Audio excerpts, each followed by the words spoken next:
అధ్యక్షుడు Donald Trump ప్రపంచ కుబేరుడు మస్క్ మధ్య లొల్లి మరింత ముదురుతోంది. రిపబ్లికన్ ట్యాక్స్ బిల్లును టెస్లా అధినేత వ్యతిరేకించడంతో వీరి మధ్య గ్యాప్ పెరిగింది. దీంతో ట్రంప్ పై మస్క్ కీలక ఆరోపణలు చేశారు. సెక్స్ కుంభకోణంలో నిందితుడైన జెఫ్రీ ఎన్స్టైన్ తో ట్రంప్ కు సంబంధాలున్నాయన్నారు. ఇక ట్రంప్ పై తీవ్ర స్థాయిలో రియాక్ట్ అవుతున్న మస్క్ బాంబు పేల్చేందుకు టైం రెడీ అయ్యిందంటూ పోస్ట్ పెట్టారు. అందులో సెక్స్ కుంభకోణంలో నిందితుడైన జెఫ్రీ ఎప్స్టైన్ కు సంబంధించిన దర్యాప్తు ఫైళ్లలో ట్రంప్ పేరు కూడా ఉందని ఆరోపించారు. అందువల్లే దర్యాప్తులో వెల్లడైన విషయాలను ఇప్పటి వరకు బహిరంగంగా బయటపెట్టలేదని విమర్శించారు. ఈ సందర్భంగా భవిష్యత్తులో దీనికి సంబంధించిన నిజాలు బయటపడతాయన్నారు. అమెరికాలోని అతిపెద్ద సెక్స్ కుంభకోణంలో నిందితుడైన జెఫ్రీ ఎన్స్టైన్ ను 2019లో హఠాత్తుగా జైల్లోనే అనుమానాస్పదంగా చనిపోయాడు.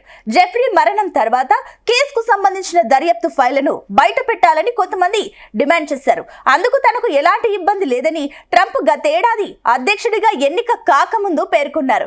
ఆ సమయంలోనే జెఫ్రీతో తనకు ఎలాంటి సంబంధం లేదని, అతడికి చెందిన ప్రైవేట్ విమానంలో తాను తిరగలేదని స్పష్టం చేశారు.